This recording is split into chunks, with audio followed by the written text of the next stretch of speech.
Warm greetings from the high tech. It is Everyday Shenanigans, and thanks for joining me. I'd like to bring you commentary coming out of Richmond, Texas. An Instagram model was found murdered in her apartment, and the suspect had killed himself upstairs in a separate bedroom, and her father discovered her on Sunday when he could not reach her by phone, and he broke into the apartment, kicked the door in, and found his child lying at the bottom of the staircase. I'm going to bring you said commentary. If you need verification for the storyline, KHOU11 is the source. Instagram model's murder in Richmond. Tonight, her millions of followers are still asking why.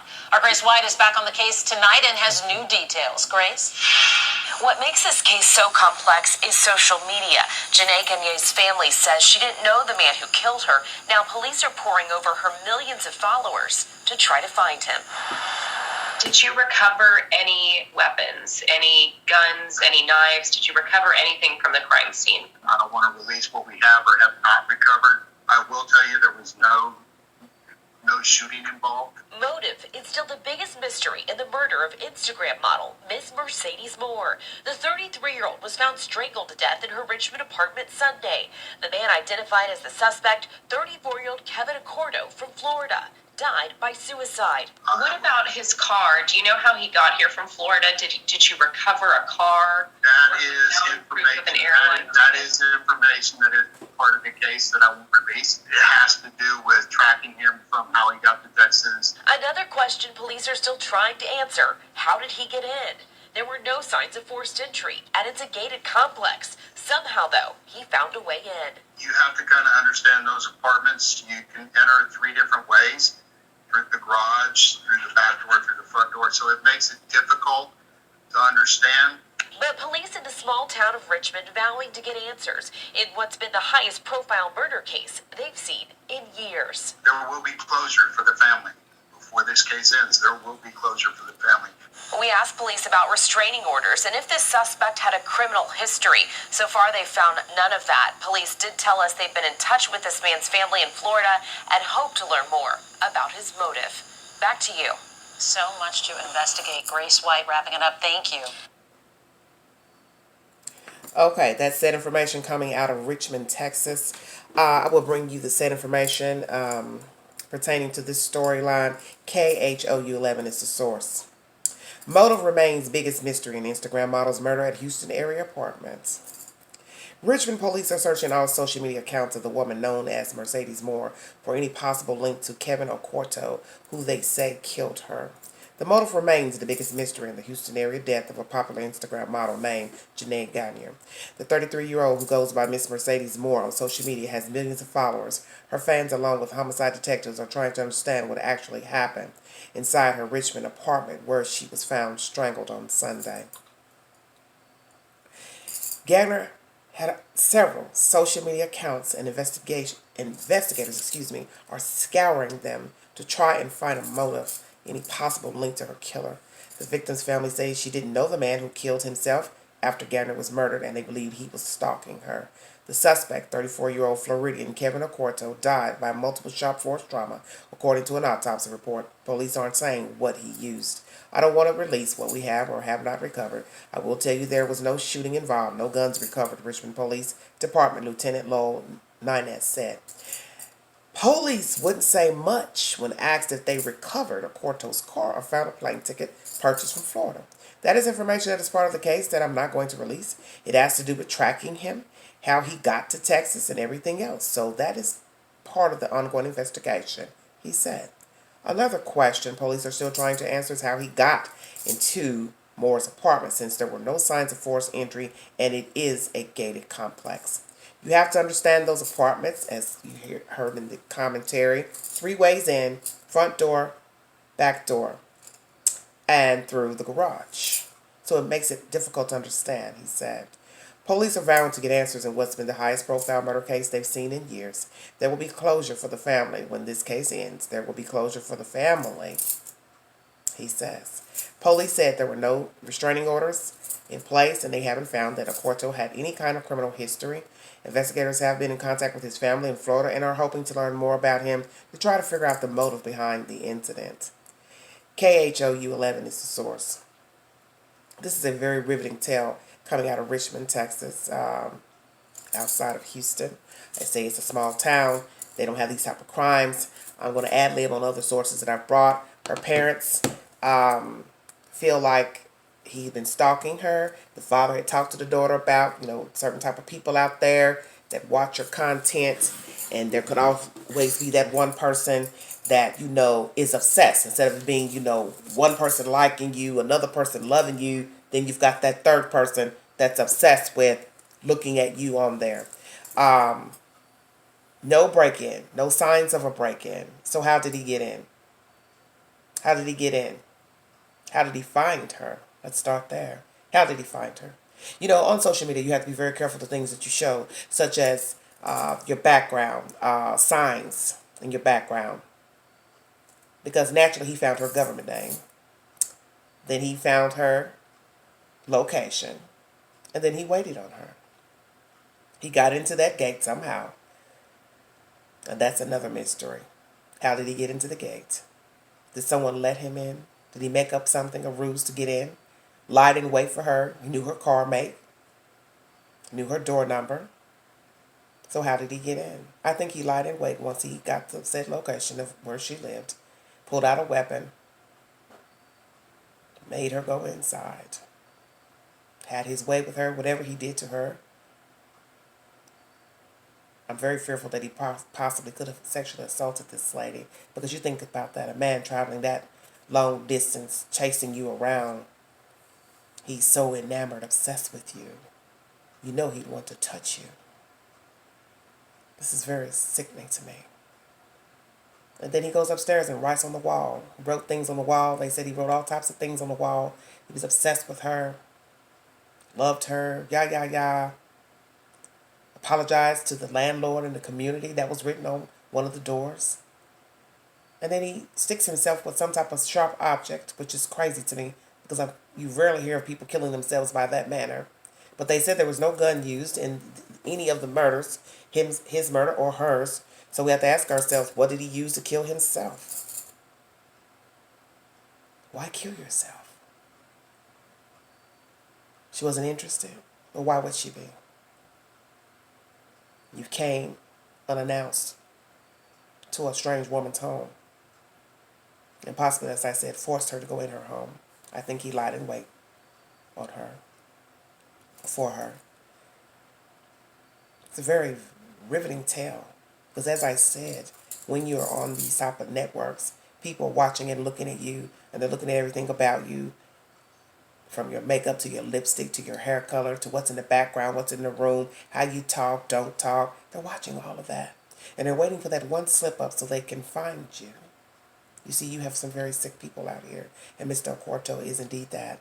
The authorities said in this commentary that they did notify his family. What are they thinking about their said relative? Who did they contact? Mother, father, brother, sister? Girlfriend, wife, who? What are they thinking now? I bet they're thinking, I really didn't know this person. Or do they know this person? Do they know what he is capable of? Will we hear stories later that he had obsessive behaviors towards women? Only minor traffic violations, nothing major or heinous. So what pushed this guy over the edge to get his way all the way to Texas and find this lady? Had he been stalking her via social media? Had he reached out to her? Had she blocked him? Had he made numerous accounts trying to contact her? Had he commented on her social media platforms? So you ask all those questions. Did she reciprocate and talk back to him? But when you see his photo and you look at him, you would think he wouldn't be her type. He was scraggly looking, unshaven, not a nice looking gentleman. Perhaps fixed up, shaven, haircut, perhaps. But just speaking of what we've seen in a photograph, he was unkempt. And perhaps that was his way all the time. She possibly would not have been interested. And maybe that's what got the ball rolling for him to make his way to Texas. This is scary because many people are on social media, such as myself, and you don't know that by talking on a social media platform, posting pictures, you're inviting trouble to your door. or to friends, family, whomever. But you see there are people who are unstable, and this guy was indeed unstable. The fact that the father found him upstairs and he was still living. Most of you probably didn't know that. Gurgling, the father says. One would have to wonder, would you have been so kind to render aid? It doesn't say in any of the articles that the father rendered aid to him. He didn't say, I called 911 to save this man. Why would he? Would you save him? Or would you give him the last push with the knife weapon that was used? And as I state, using a sharp instrument to self is rare. You rarely hear of that when people commit suicide. That told me a lot there that he was off. Writing on the walls, apologizing to the landlord. You didn't care about her and you didn't care about yourself. Why are you apologizing to the landlord? You don't give a damn about the landlord. And have mercy on the person who has to move into that apartment knowing a young lady died in there viciously. They also said she had trauma. Concussion to the head. So I don't know if they were wrestling, she fell, hit her head, or he hit her in her head. And I would suspect if indeed he hit her in her head, he did that first. And then he finished her off and strangled her. And this is even terrible, even dissecting it this way. But I thought it was strange. She had strangulation and a concussion. This is sickening. And the fact she was found at the bottom of the stairs. What happened? Was she startled when he came in some type of way? However he got in? Or, as I said, he found his way to the door and she just opened the door. Nice neighborhood, nice looking apartment complex. She was trusting, opened the door. Who's to say? Thought he was a neighbor. Needing something, lost. Very sickening. Very sickening indeed. Excuse me. That's the sad information coming out of Texas. Prayers to the family. Condolences. I pray they get some type of information, more information, but in the end it's not going to probably matter to them. They have the suspect who is dead. And they'll probably think all types of things. Why? Why my child? You can't make this stuff up. This is vicious. And like I said, I'm wondering, what is his family thinking? How did he get there? Did he fly? Did he drive a car? Did he rent a car? All those things you ask when you hear these horrible, horrible events pertaining to the death of a person. And indeed, she was a beautiful girl. A beautiful girl. I want to bring you some information out of Texas. This is a baffling story. I found this documentary, I believe, on the Roku channel. This pertaining to a Caucasian female who's missing. And there's information that has come to light. And I want to bring you this story. And I hope you will follow the content and stay in tune to what's going on in Kentucky. Because I believe there's some hanky-panky going on in this small town. WLKY, CBS News. What's next for the FBI's Crystal Rogers investigation in Bardstown? Searching has come to a halt at the Bardstown site currently being targeted in the Crystal Rogers investigation. The FBI renewed its efforts last week, nearly a year after it took over the investigation into her disappearance. And I'm going to play you a little bit of that commentary. Let me see if I can pull this up. Just 1 second. Case, the FBI says it is suspending its search in Bardstown due to the weather, but they have found multiple items of interest. Federal investigators have been searching 3 properties owned by Brooks Houck since last Tuesday, digging up the driveway of one of them. They say initially, in the analysis of the items that they found, show that they are potentially relevant to the 2015 disappearance of Rogers. The FBI is offering $25,000 in reward money for information in this case. Okay, that's information coming out of Bardstown, Kentucky. Okay, the FBI renewed its efforts last week, nearly a year after it took over the investigation into her disappearance. Agents targeted a subdivision, Woodlawn Springs, where Rogers' boyfriend built 3 homes, then honed in on one. He built that home, but no longer owns it. Over several days of searching, investigators found multiple items of interest, but they did not disclose what they were. During the course of our search thus far, multiple items of interest have been uncovered.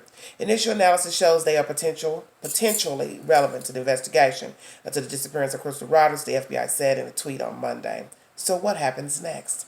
The FBI suspended its efforts due to weather as Hurricane Ida remnants move in.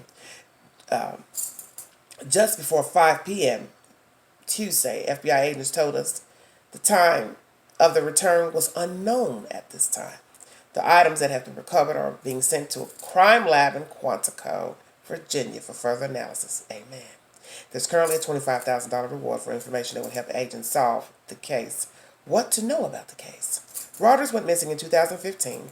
Her car was found abandoned with a flat tire on Bluegrass Parkway in Bardstown. With her, well, sorry about that. My information desk decided it wanted to click off. It didn't want me talking about that. That's usually a sign. Somebody don't want this story to get out. And we've heard that if you watch the documentary. Because a lot of craziness went on after her disappearance. Let me go back to where I started. Okay, they suspended the search due to the weather of Ida. It said just before 5 p.m., agents told us the time of their return was not known when they would resume. The items that they've recovered have been sent to Quantico. There's currently a $25,000 reward out for her. She went missing in 2015. Car abandoned with a flat tire on Bluegrass Parkway in Bardstown. Phone, keys, purse still inside. She had 5 children, one with Hawk. While he is the only person since she disappeared to be named as a suspect, he has never been charged. His home was searched last year when the FBI started investigating. They also investigated his brother Nick Hawk's home. At one point, investigators zeroed in on Hawk's grandmother, Anna Whitesides. The state believed that her car may have been used to dispose Rogers' body. Whitesides, who had previously talked to investigators, later invoked her Fifth Amendment right, refusing to testify when called to court. Before the FBI came in last year, the Nelson County Sheriff's Department was handling the disappearance. A new detective took over the case a couple of years ago when Detective John Snow left the Sheriff's Department. Chief Deputy Jody Gillen then became the lead until the Fed stepped in. Last year, when the FBI began its investigation, officials reported that they had found human remains at the Washington-Nelson County line. The FBI later reported that those remains were not of Rogers, and their efforts remained largely quieted up until the latest flurry of activity this week. Just a year after Rogers died on November 19, 2016, her father was shot and killed on family property near Bluegrass Parkway, and his killing also remains unsolved. So we have a missing woman. Her father killed a year after she goes missing on their property, and also it says here, okay, as I said, I was thinking about something else, about the guy who, the cop that worked this case. Anyway, she goes missing just after Rogers died.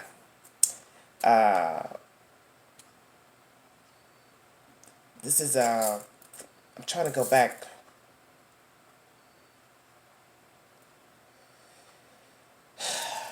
I'm thinking about the cop, excuse me. It's flurrying in my mind. Anyway, very suspicious. Her father was very adamant about getting the word out about his daughter. He believed that this man that she dated had something to do with his daughter's disappearance. He harmed her.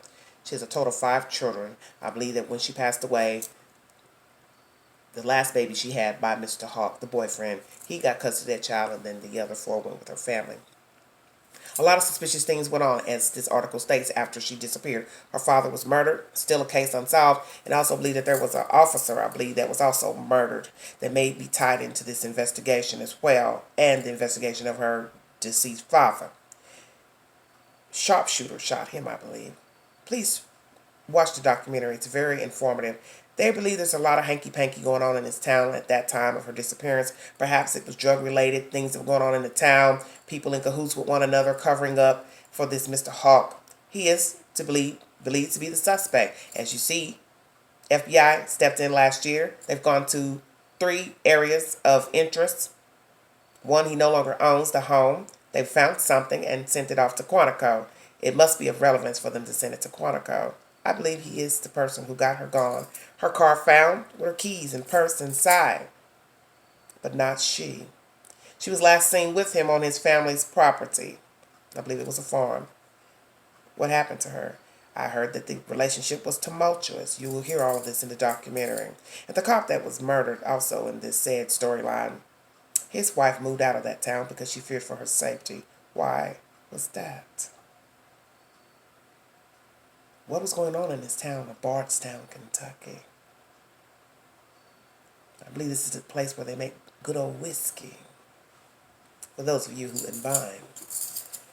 See, you don't know people. This guy was possessive.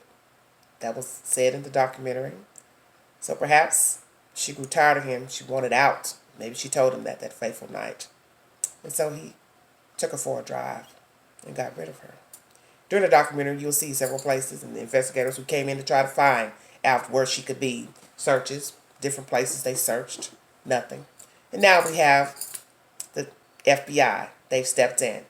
So you're talking about from 2016 till now, 5 years in. So it took 4 years for the FBI to join the search, take on the investigation. Why? Maybe they realized there was something going on with the law enforcement there and they didn't trust them to do right by this lady because her boyfriend and his family are well connected to the town. And you hear a lot of this in a lot of these true crime stories of people well connected to law enforcement, the district attorney's office, politics, and things seem to slide under the rug and lie there until somebody decides to come to town with big boots on to say, I smell a rat. Hopefully, she will get justice. They will find her. I pray that whatever evidence Quantico has, it will lead to the discovery of this lady. And her family, parents will get closure. Her children will get closure. Because you got to remember, she left behind 5 children. And they no longer have a mother around to rear them. And I believe this Hawk guy, he murdered her. That's the consensus. And I'm praying that whatever was going on in that town at the time she disappeared, it is no longer. Somebody comes in with big boots and cleans house. Very interesting story. I brought you 2 commentaries. One out of Bardstown, Kentucky, pertaining to Crystal Rogers. Information has been sent to Quantico in this investigation of a missing woman, and the story of Miss Morr, Instagram model, who was murdered by a stranger in her home, and he later killed himself upstairs in a separate room. When I get an update to both stories, I will bring it to you. If you want to donate to the channel, $ Big Angie 129 Cash App. Thanks for joining me. Thanks new subscribers for tuning in, following the content. God bless all of you. Have a safe weekend. I'll be back with more commentary. This is Everyday Shenanigans. Good night.